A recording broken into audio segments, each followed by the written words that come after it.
There is something that your daddy and I Something that Mummy and me want to... we want to talk to you about. It's a bit serious, though. What's happened to my underwear? Oh, I literally have no idea. So sorry, but do we know? Hola, buenos días.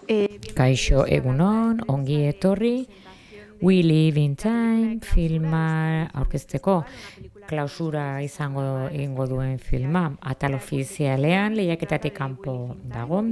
We Live in Time, esan dudan bezala, gaztelaniaz Vivir el Momento, eta horretarako dugu John Crowley zuzendaria, eta antzezle protagonista Andrew Garfield. Galdera txanda irekiko dugu, asko zaudete eta hemen, lehen galdera bat.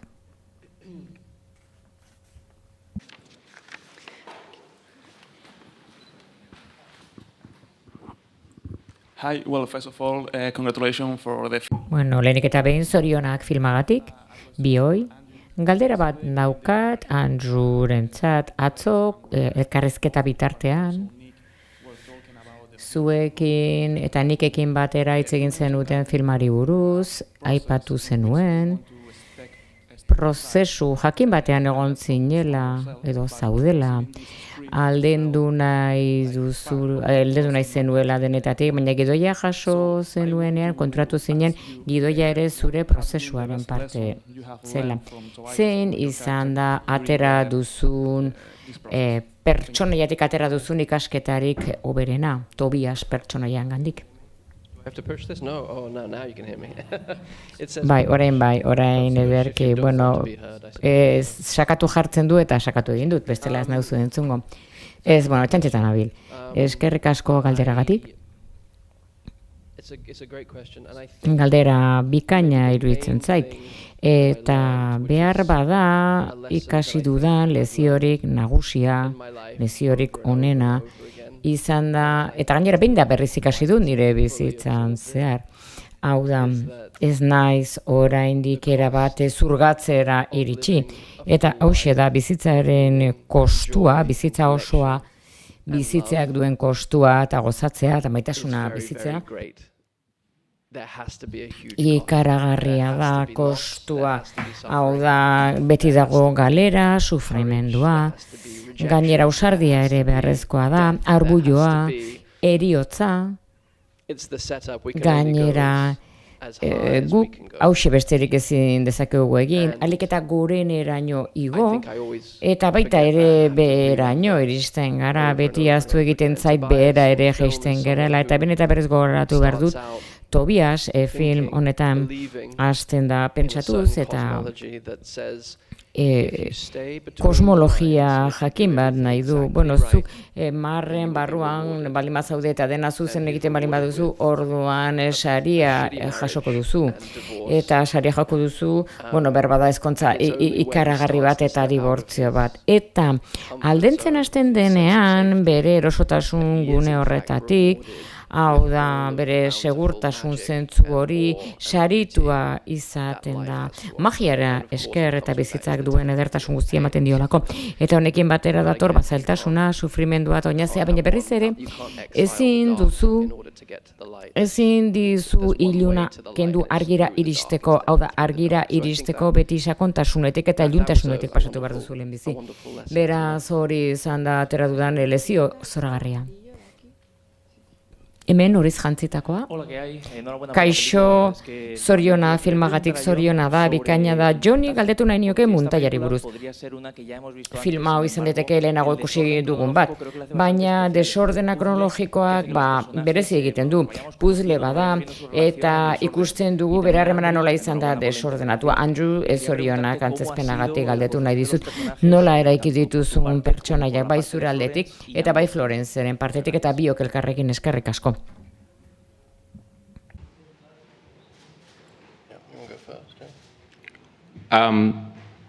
Well, it's ostensibly quite a simple story, which is... Historio erraza da, mutil batek neske bat ezagutzen du, maite mintzen dira, eta saiatzen dira elkarrekin bizitzen, haurtxo bat jaiotzen da, eta amaiera batera iristen da, ez dut spoiler bat egin nahi, baina formak Hau da, Nikek bere gidoian zuen forma hori, hiru zatitan banatuta zegoen, eta horrek ematen zion esanahia, eta gainera oso zinematografikoa iruditu zitzaidan.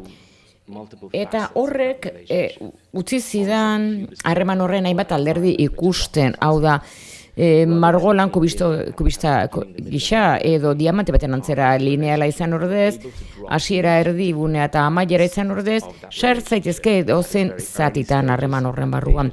Hasiera batean eta gero amaiera, eta ikusi ze izan daiteken emozionala, fisikoa, intimitate fisiko eta emozionalak ikusteko nola erabiltzen zituzten, manejatzen zituzten bere tristurak eta bere beldurrak, eta horregatik argazki oso bat eskaini nahi nun harreman adinez nagusiko batean, hau da, filma elitzateke, hau da, azkenean elkartu egingo dira, zenbat bizi iraungo duen emakumeak, bueno, gaixotasun filmetan eta romantikoetan hori gertatzen da normalean oso linealak izaten dira. Filma egin nunean, bueno, sekula egin gabean nintzen horrelako, bat Nicolas Roigek adibidez horrelakoak egin ditu, eta ben esan zuen, gauza zoragarri bat, esan zuen, bueno, muntailan, denbora guztian eskuragarri zegoen niretzat, eta orduan egin bagenezan filmarekin zoragarri izango litzateke. Gidoiak bazuen forma bat, eta gero muntaila aretoan sartzen zera, eta desmuntatu egin genuen zati askotan. Eta orduan desordena sartu genuen, eta eszenak desberdin antolatu genituen, eta antzezpenak horrela bikain iritsi ziren. Beraz, muntaila aretoan sartu ginenean, bi antzezpen bikain dituen, hori entseguetan ere ikusi nun. Hau da, funtzionatzen hasten zela, eta filmaketan 3 egun igaro ondoren konturatu nintzen, eszenetako batoan, hau benetan bere bizikoa da, bi antzezpen hau konpasantzeko bat izan zen, gero filma elkartu ahal izateko, muntaila gelan eta logika emozional batekin nolabait esateko. Eta harremana sortzeko orduan Florenceekin, eta errola jokatzeakoan, bueno, gidoia bikaina zen, oso ona zen, eta Nik gidoilari bikaina da, eta bai antzerkian eta bai pantailarako. Eta horretarako idazketan ere espazioa behar da. Zuzendariak bere irudimenarekin filmaren hizkuntza bisuala sortzeko, eta antzezleak beren arimekin eta beren irudimenekin ere sortzeko hizkera benetako hori pertsonaia hauetan. Eta Nikek egin zuena izan zen Shakespearen antzera, baina ez dut hiperbole bat ezarri nahi, baina nola baiteko egitura bat eta eskeleto bat sortu zuen logika emozionalaren barruan. Eta egia esan pertsonaia bakoitza bakarra zen, eta bakoitzak bere espazioa zuen Florencek, eta nik gure irudimena eta sormena erantsi ahal izateko espiritu eta arima ere bai. Eta hainbat aukera egin genituen hori lortzeko. Ez zegoen sabairik egan egin genezake zimendu sendo hoietatik, eta guk elkarrekin geundenean horrelatera zen gidoiari esker izan zen, eta Florencek eta nik ezarri ahal izan genuenako dinamika oso sendo bat biren artean.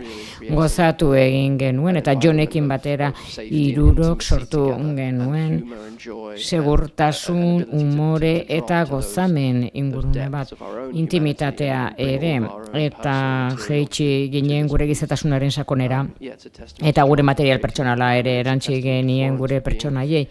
Beraz, Johnny esker izan zen, eta Florence esker izan zen, emakume indartsua da, auskorra ere bai, ez dakit nola esan, baina antzesle misteriotsu bat ere da, bada, nik bere izenean hitz egiten dut. Gustatuko zitzaion hemen egotea, gustatzen zaielako jatea, egia esan, baina bigarrenez filmak arro dago filmaz, eta orain Zelanda berrian dago, beraz, bere maitasuna bialtzen du, izugarri gustatzen zaio hiri hau eta zinemaldi hau. Hi, first of all, congratulations. Kaixo, lehenik eta behin zorionak filmagatik. At the ending. Pixka bat negarren egin dut amaieran egia esan. Biei galdetu nahi dizuet gidoiari buruz, uste dut aspaldian nuela ikusi. Horren film dramatiko, romantiko bat, aspaldi ikusi gabean nintzen, beraz galdetu nahi nuke. Zein izan zen lehen erantzuna gidoia jaso zenuenean, hau da, eta uste alduzu film mota hau desagertzen ari dela zinema pantailatik? Okay, this might sound odd.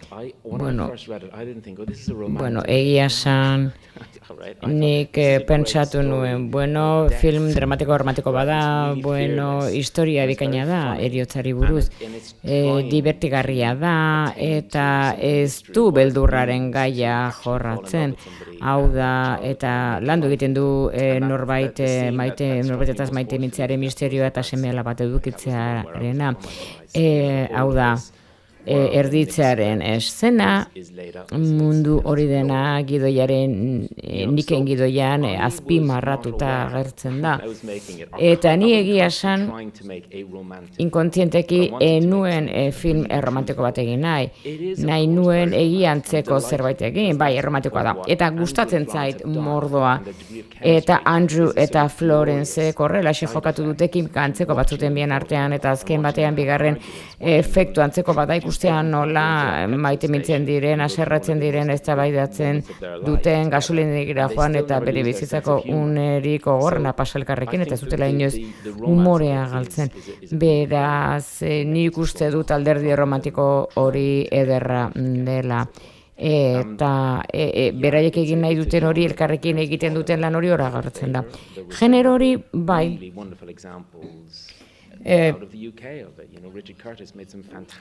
Richard Curtisek bertsio zoragarriak egin zituen genero honetan, eta gero garai bat egon zen non materiala pixka agortu egin zen. Eta uste dut behar bada jendea zuzenean jotzen zuela alderdi romantikora eta ez zutela benetan ateratzen gaia. Beraz, historia baten gora berak ateratzea, espero dut erreala geratuko zela. Ni gidoia irakurri nuenean, ni kontemplazio sakon batean jarri nintzen, bizitzaren esan, nahi ez pentsatzen hasi nintzen, baina modu asko zer sakonagoan momentu horretan. Baina nik bizitza, zeriotza, gogoeta egin nuen, maitasuna, denbora, aura 39 urteko adina izatea, horren guztiaren tartean, adin ertaineko krisia izatea zer den, atzera begiratzea, aurrera begiratzea, ni nun nagoen orain zer dago, zer daukat, eta galera bat izan da jadanik bizitzan, nolabait nire jokabidea berritu egin behar nuen munduari begira berriz ere, nire barruko gauzak aldatu, espazio bat sortu. Azken finean bizitza bat lortzeko bihotz gehiagorekin, eta gidoia, kontemplazio horretan egoela gidoia iritsi zitzaidan eta ematen zuen nik neuk idatzia zela.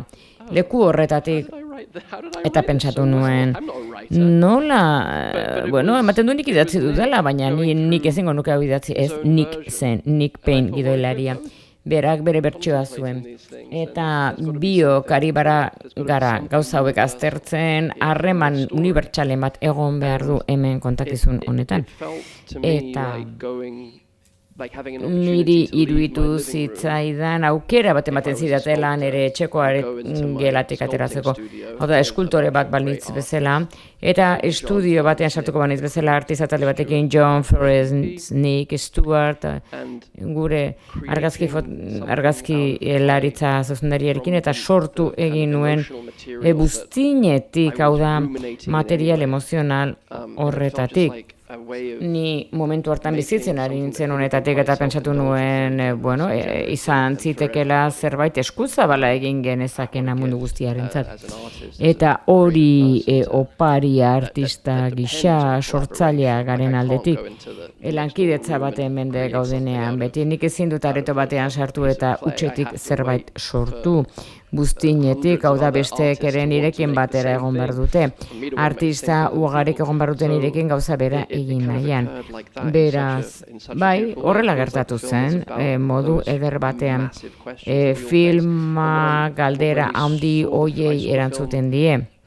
Eta filma ikusi nuenean, publiko batekin lehen aldiz Toronton, eta filma benetan blaitu egin duen beste modu batean eta bizitu egin duen beste modu batean eta hainbat momentutan harritu egin duen filmak duen gaiaren sinpletasunak. Hau da, bi pertsona gehiegi eskatzen ez duena, guk ere ez dugu gehiegi eskatzen, nahi dugun gauza bakarra da hemen egotea da. Aukera hemen egoteko, bizitzeko eta ahalik eta hobekien jokatzeko oso erraza da, sinplea da, beraz unibertsala da gaia. Noski erromantzea ere hor dago, ze aukera paregabea baita gure bizitzan, mota horretako intimitatea bizitzeko, maitasuna bizitzeko. Hemen galdera bat.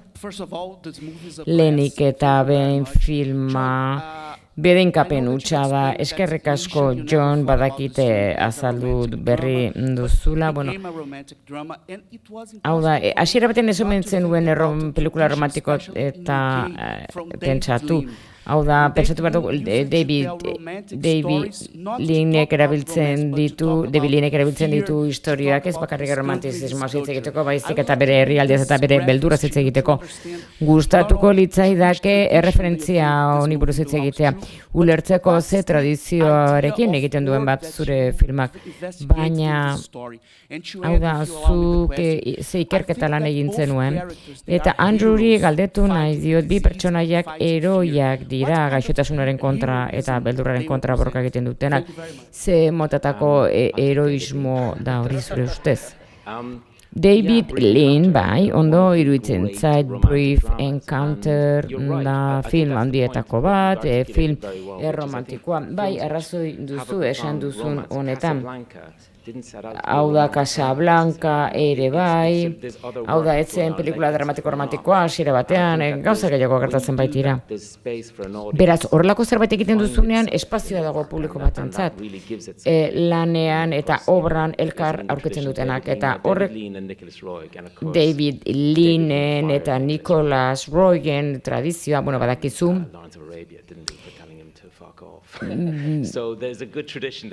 popatik hartzea bidali zuen Lawrence da Arabia de Roig eta Leanen artean badago popatik hartzera bidaltzeko tradizio hori. Eta ez du gaiztoa izan nahi eta esan bai, noski romantikoan azpimarratu nahi nuen hori horrela zela. Eta bai, sentiberatasun bat erakutsi nahi nuen, hau da, nik funtzionatuko zuen modu bakarra ikusten nuen, hau da, konplexutasun osoa mantentzea. Eta ez kendu iluntasuna.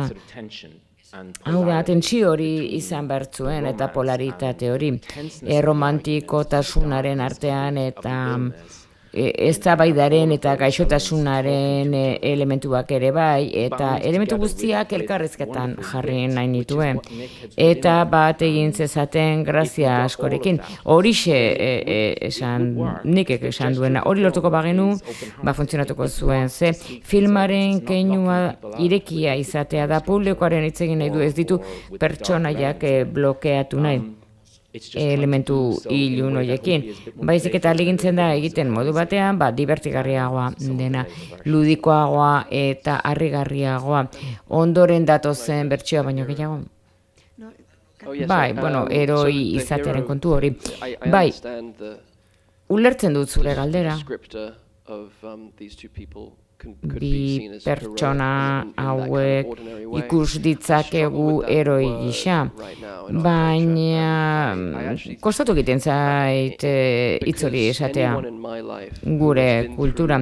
Ze bizitzan horrelako zerbait bizi izan duen pertsona bat, hau da Almut eta Tobiasi gertatzen zaiena, hau da baztertuko lukete heroi izatearen hori, nire adiskideak hau bizi izan dutenak, edo familian, hau da, seme-alaba galtzea adibidez, beldurgarria benetan hori gertatzen bazaizu, eta ordan zure buruari galdetu behar diozu, unibertsoa justizia duen unoietan pentsatzen duzu, hau zer da? Hau da nola doa hau guztia eta nola jarrai dezaket aurrera. Eta aurrera jarraitzeko modua bilatzen dutenek, baztertuko lukete heroi deitzea, hau da beharra da, premia da. Hau da, gauza berezi bat dago hor tartean. Gutako gehienok hor barruan duguna. Kushnerek, Angels in American, bizi gara iraganeko espektatiba horietatik. Hau da, Angels in American, eta bunaztu egintzait elkarrizketan nolakoa zen, baina bi pertsona hauetatik gustatzen zaidana da, hau da, adierazi egiten dutela, desira azalezin hori, bizirik jarraitzeko, bizirik egoteko, eta galera saiesteko gogori, eta gu gizakia garen aldetik, nola aurkitzen dugun desira hori, sugar txiki hori, barruan.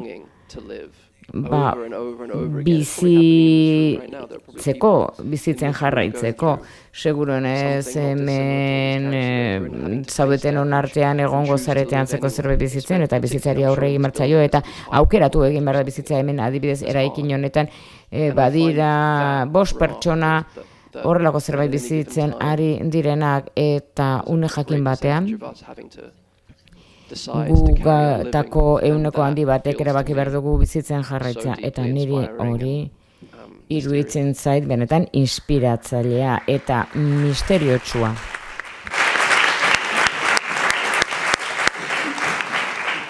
I guess there were a few of you who are experiencing Beraz, zuetako batzuk, behar badarraz asmatu dut batzuk baino gehiago, segurenez. Ni galdera batekin nahi diot Andrew Garfieldi kontutan hartuz, gidoiaren egitura nolakoa den, egiten dituen jauziak eta bar. Jakimina dut, hau da, gidoia aztertzeko orduan, pertsonaia aztertzeko orduan, gero entseguak egiteko. Ea badagoen eszena jakinen bat, nahi zenuen akosta filmatu, hau da, bazenuen eszena gogokoren bat, desiatzen zeundena filmatzeko, bai noski. Bai. Ulertu dut esan duzuna, egin didazun galdera. Hau da, erditzearen eszena niko gidoian irakurri nuenean. Sekula ikusi nuen alako, sekula ez dut ikusi alakorik zerbait gidoi batean eta pantailak egia esan, ez dakit inoiz ikusi ote dudan zinematografikoki alako zerbait ikusi dudanik edo modu horretan filmatu denik. Egia esan, hitzik gabe galitu nintzen, enekien nola aurregin eta egin nahi nuen, parte hartu nahi nuen, oski.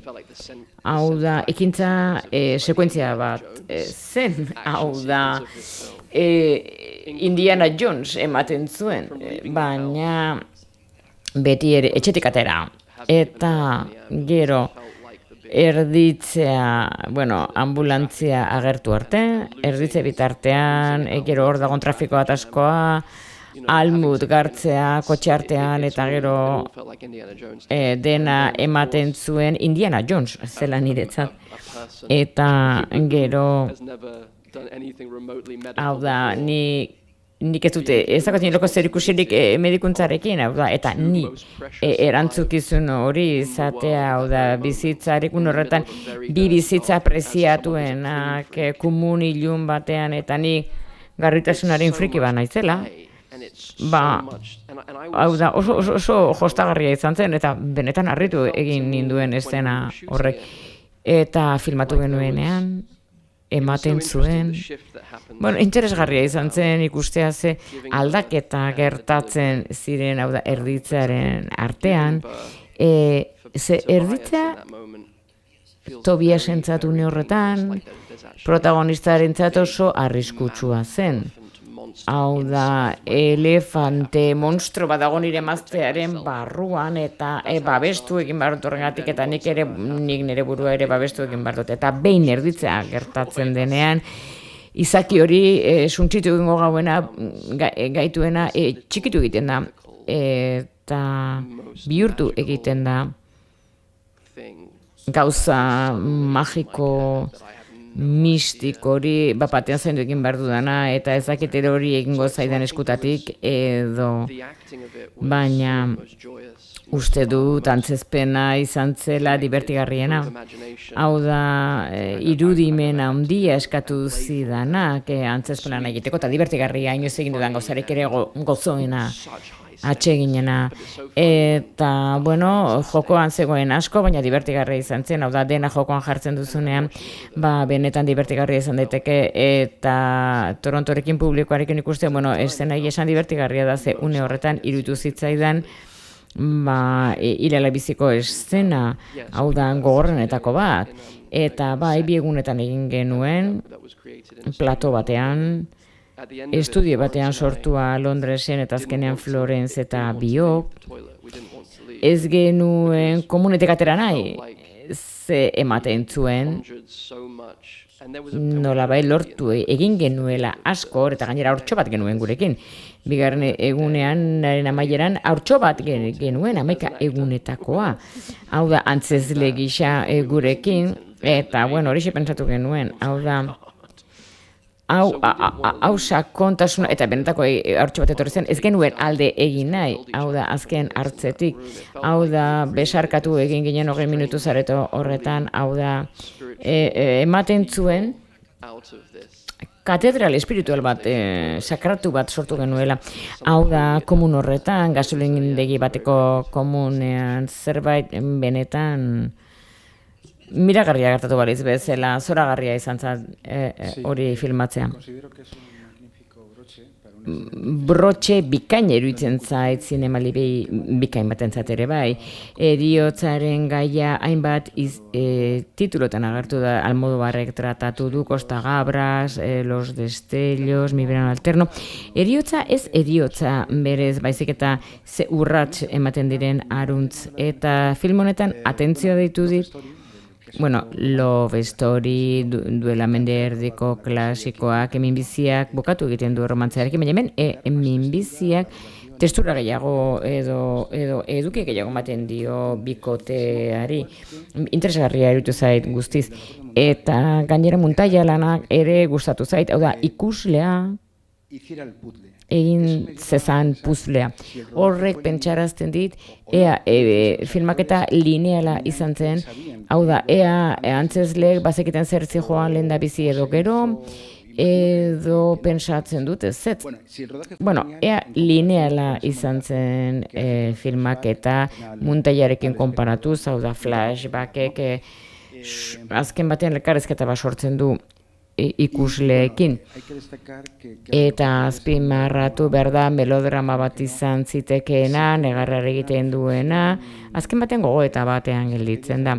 Bizitzaren trajedietan eta konplexutasuna, baina umoreak lagundu egiten du noski. Eta pertsonaiak arauetatik eta aldenduz eta emakumeak duen bere burua gainditzeko indar horrekin. Eta gero gaina bi antzezaren arteko kimika ikusten da zuzendaritza atzean zegoela, beraz zorionak. I think I got the question. Uste dut, ulertu dudala galdera, harrapatu dudala, eskerrik asko. Bueno, gustatzen zait, gozatu duzule ikusteaz, etzen linealki filmatu eta antzezleak bazekiten bi aste egon ginelako entxatzen. Beraz, estena bakoitzan, bueno, nik antzerkian hasi zen lanean eta bere gidoiak formazoragarria dute. Justin Wright da muntatzailea eta lan handia izan zuen muntaia aretora iritsi zenean. Zentzu emozionala sortzeko, zinematografikoa sortzeko. Hau da, gidoiaren hasieran zegoen esena amaierakoa zen edo erdialdean zen. Beraz, dismuntatzen hasi ginen, umoreari dagokionez, bai, hori egia da. Niretzat umorea da ezkutu baten antzekoa, uzten dizu iluntasunera hurbiltzen eta eragotzi egiten du filma gal dadin. Hau da, zentzugabekeriat ere badago gertatzen ari den horretan. Baina, eta ordenara bueltatuz, ez, lehenik eta behin, hilea mozten dionean, bueno, horrek erdian gertatu bertzuen, ze hasieran hilea zuen eta gero zuen hilerik, eta horrek dena mugatzen du hile mozketak eta gero eszenak elkartu egin genituen. Gure taldeak lan bikaina egin zuen, zaindu egin baitzituzten antzezleen adimenak, hau da. Guk ez genuituen bi espazio temporal baino gehiago sortu egun berean, baina, bueno, ez dakit zer sentitu zenuen zuk, baina filmaketan, hau da, ez genuen tentsiorik sortu, bakoitzak, antzezle bakoitzak bere aldian txerta zadin. Beraiek bazekiten ze lan egin bertzuten eszena bakoitzean, eta filmaketan lana izan zen horretaz konturatzea, irekitzea eta eszena sekretua bestearen atzetik filmatzea. Hau da, hori kalitate emozionala ematea antzezpenen bitartez, eta hori Andrew eta Florence Stuart Bentley, eta talde guztiak nahi zituen antzezle horiek horrela mantendu filma gertatu egiten baita bere ikuspegiaren barruan, hau da, nolabaiteko luxua izan zen. 8 astez egon ginen filmatzen, ez dira aste gehiegi, baina luxua izan zen guretzat. Eta eszena handietako batzuk, pertsonaiak gehiago zeudenean, dibidez kuadratze egiten zenean edo kanpoan denean, momentu batzuk egon ziren, ni antzezlik isa sentitu nintzen eta pensatu nuen, bueno, hartze bat bakarrik gehiago nahi dut. Baina 2 edo 3 aldiz izatea 8 asteko filmaketa baten ez da sekula ikusi. Eta gainerako denboran, Jonen prestakuntzari esker, eta baita ere Florenzi esker, hau da, ze prestalan distiratsu eta ona egin zuen, eta benetan berela sartu ahal izan ginen sakontasunean hasieratik, lehen hartzetik aurrera. Beraz, azpitik zegoena ere aztertzen nahi ginen eta saiatzen ginen ulertzen filmatu bitartean. Bueno, hasiera bikaina izan genuen. Eta, bueno, Florenzek gainera talentua handia du. Berak serio hartzen du bere lana eta gainera konfiantza handia genduen elkarrekin. Beraz, bueno, eta zuk ere gogor lan egiten duzu, bai, nik ere buru belarri lan egin nuen. Bueno, eskerrik asko Andrew Garfield eta John Crowley zuen filmagatik, eta eskerrik asko lankideak atsegin handia izan da zuekin batera egotea egun hauetan. Eskerrik asko.